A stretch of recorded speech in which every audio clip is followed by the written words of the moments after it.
Presidente, o senhor falou da presença internacional do Brasil. O senhor já esteve na Argentina, no Uruguai, nos Estados Unidos, falou com o Macron, recebeu Olaf Scholz, John Kerry estava aqui até há pouco, o senhor vai para a China, vai se encontrar com Xi Jinping dia 28, depois tem Portugal, enfim, países africanos. Em agosto tem reunião dos BRICS. Agosto, reunião dos BRICS da África do Sul. O Brasil voltou, como se diz, né? E parece que hoje o senhor tem um telefonema importante, não tem? Hoje eu vou conversar com o presidente da Ucrânia. Isso. Quando isso aqui for ao ar, o presidente já terá conversado com o presidente Zelensky. E eu vou conversar com ele o que eu já conversei com o Biden, o que já conversei com o Macron, o que eu já conversei com o Olaf Scholz. Ou seja, eu tenho proposto a eles que é preciso criar uma espécie de G20 para discutir a paz. Porque só tem gente discutindo guerra. Então é preciso criar um grupo de países que se disponha a discutir, tanto com o presidente da Ucrânia quanto o presidente da Rússia, o estabelecimento de paz. Porque a Europa está financiando a guerra, está colocando dinheiro, todo dia anuncia dinheiro, os Estados Unidos todo dia anuncia dinheiro, ou seja, e não tem ninguém falando em paz. Então, o Brasil está se colocando para discutir paz. A gente quer juntar a China, vou conversar com o Xi Jinping isso. Hoje eu vou conversar com o presidente sobre isso, ou seja, vou discutir. Se for necessário, discuto com o Putin sobre isso. E tenho discutido porque é preciso a gente entender que primeiro a gente tem que parar a guerra. Depois que a gente parar a guerra, a gente vai negociar o que vai acontecer. Quando o senhor falou de criar o grupo, a extrema-direita e alguns especialistas no próprio pensamento, que se travestem de especialistas em política internacional, resolveram ironizar. Olha o Lula aí achando que pode acabar com a guerra. Eu queria que o senhor falasse um pouco sobre como foi a reação quando o senhor falou de criar esse grupo para discutir...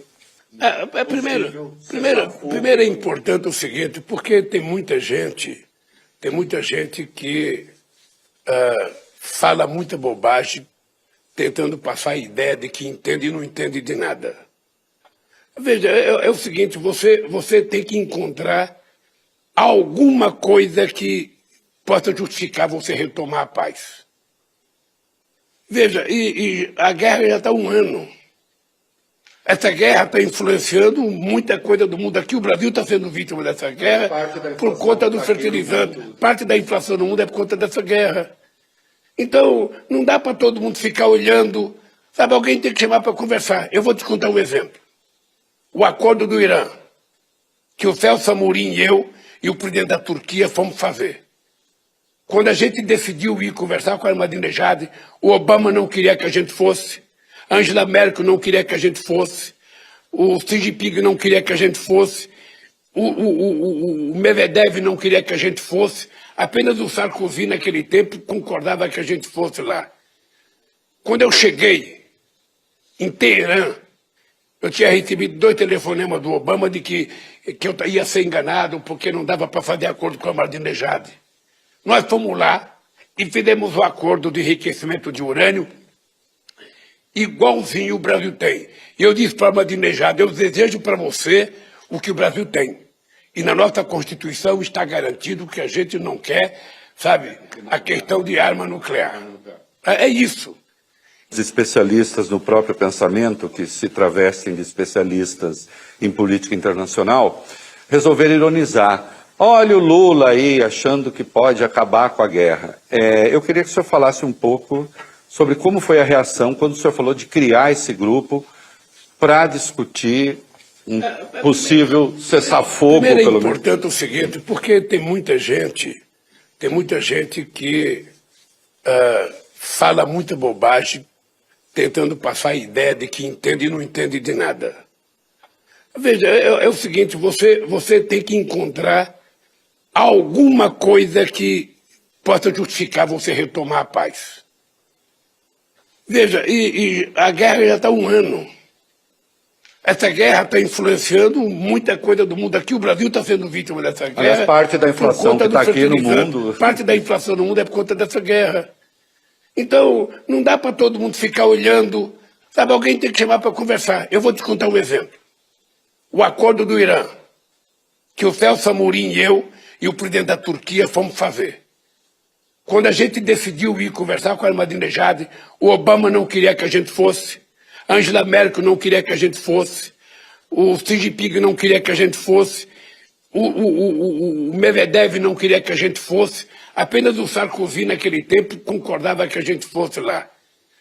Quando eu cheguei em Teherã, eu tinha recebido 2 telefonemas do Obama de que eu ia ser enganado porque não dava para fazer acordo com a Ahmadinejad.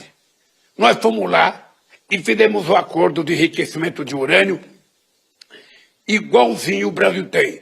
E eu disse para a Ahmadinejad, eu desejo para você o que o Brasil tem. E na nossa Constituição está garantido que a gente não quer, sabe, a questão de arma nuclear. É isso. E ela assinou o acordo.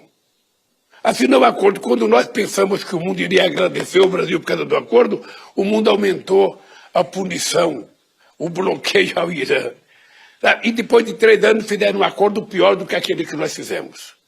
Porque, aliás, ali teve um pouco um passa-moleque da diplomacia americana no Brasil. É o seguinte, é porque não estava previsto que o Brasil pudesse entrar no cenário político com a força que o Brasil entrou. Nós fizemos o grupo de amigos e conseguimos restabelecer a eleição na Nicarágua, na Venezuela, com o Chávez, do referendo, com a participação, sabe, da Fundação Jimmy Carter, com a Fundação do Colin Powell, sabe? E com a participação da Condoleezza, que era secretária de Estado também nos Estados Unidos. Ou seja, como é que a gente pôde construir, sabe, esse processo? Conversando. Conversando. Então, se depender da minha vontade, nós vamos criar um grupo, sabe? Eu vou para o G20 agora, eu vou para o G7 agora no Japão. Lá eu vou entrar nesse assunto outra vez, porque não é só discutir o que os Estados Unidos querem discutir, não é só discutir o que o Japão quer discutir, o que é que o Brasil quer discutir? O que é que o Brasil está pensando sobre as coisas? Então é isso que o Brasil tem que se mostrar, com a grandeza da sua população, com a grandeza do seu tamanho. Sabe, o Brasil não é menor do que ninguém, nós não queremos ser maior, mas também não queremos ser menor. E eu acho que hoje, sabe, tanto a Rússia quanto a Ucrânia estão pedindo a Deus que apareça alguém para acabar com essa guerra. Eu vou te contar uma história de uma pequena guerra, uma guerra particular. Eu entrei em greve de fome em 1980. Eu sempre fui contra a greve de fome porque eu não queria judiar do meu próprio corpo, sabe, para poder ganhar uma batalha.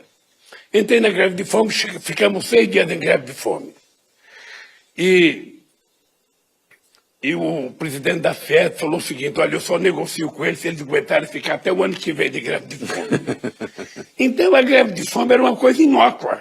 Nós estávamos sofrendo. Aí o Dom Cláudio Umes vai me visitar na cadeia e fala que a igreja, sabe, é contra a greve de fome, que seria importante que eu parasse com a greve de fome. Eu falei, Dom Cláudio, é o seguinte, eu paro. Agora o senhor tem que ir lá no estado da Vila Euclides e colocar em votação para os trabalhadores se eles querem que eu pare ou se eles querem que eu fique de greve de fome. Ele foi lá, colocou em votação, graças a Deus, graças a Deus os trabalhadores pediram para acabar. Eu tenho certeza que tanto o Putin como o Zelensky estão pedindo a Deus que aconteça alguma coisa para acabar com essa greve. Quando acabar a greve, você vai sentar para conversar o resultado dessa greve. Os prejuízos dessa greve, os quantos bilhões de dólares... Da guerra. Os quantos bilhões de dólares vai precisar para reconstruir a Ucrânia.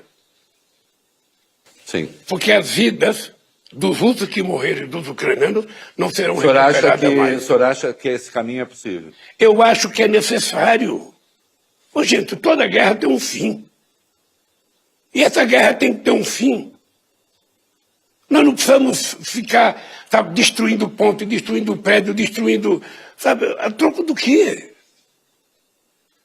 O problema é a OTAN, vamos discutir com os europeus e com os americanos, o problema é a filiação à União Europeia, vamos discutir. Agora, uma coisa todo mundo sabe, é que eu defendo a soberania ucraniana. O russo não tinha o direito de ter, sabe, investido e que foi o voto do Brasil, foi o voto que o Brasil deu na ONU. O russo não tinha o direito de ter invadido a Ucrânia, ou seja, isso a gente não aceita, porque a integridade territorial é uma questão sagrada. Presidente, vamos Mas, de qualquer forma, a guerra está acontecendo. As pessoas estão morrendo. E alguém precisa falar, gente, vamos parar. Vamos ver se a gente consegue, em torno de uma mesa, negociar. Não precisa morrer 60 milhões de pessoas como morreram na Segunda Guerra Mundial. Ou morrer 15 milhões de pessoas como morreram na Primeira Guerra Mundial. A gente pode evitar. A gente não precisa destruir um país como foi destruído o Iraque. Inventaram uma mentira no Iraque que tinha armas químicas, invadiram o Iraque, destruíram, mataram o Saddam Hussein. E cadê a arma química? Não tinha, era mentira do Saddam Hussein.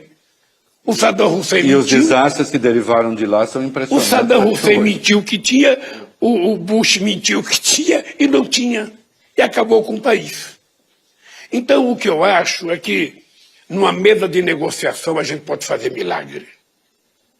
Numa mesa de negociação, a gente pode fazer milagre. Tomara, porque seria quase um milagre, porque pedir para a Rússia sair da Crimeia, sendo que tem toda a frota do Mar Negro da Rússia ali...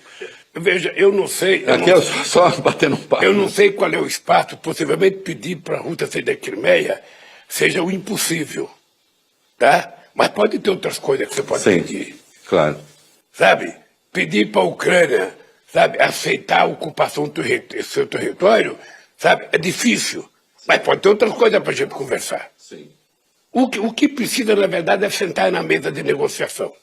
É sentar na mesa com pessoas que têm o poder de decisão. Por isso que eu acho que a China é muito importante. Por isso que eu acho que o presidente Xi Jinping não pode ser um olheiro.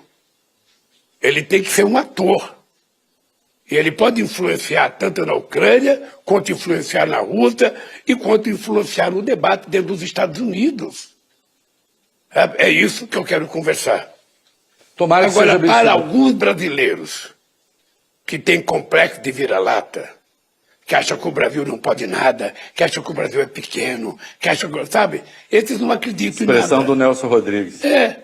Eu lembro que tem um tipo de brasileiro, sabe, que acha que o Brasil não pode nada, que o Brasil tem que acatar tudo que os Estados Unidos Eu falam. não sei se o senhor sabe essa expressão, complexo vira-lata, o Nelson Rodrigues criou quando ele está escrevendo sobre o Pelé está com 17 anos, e ele diz assim, o Pelé, ele tem majestade, né?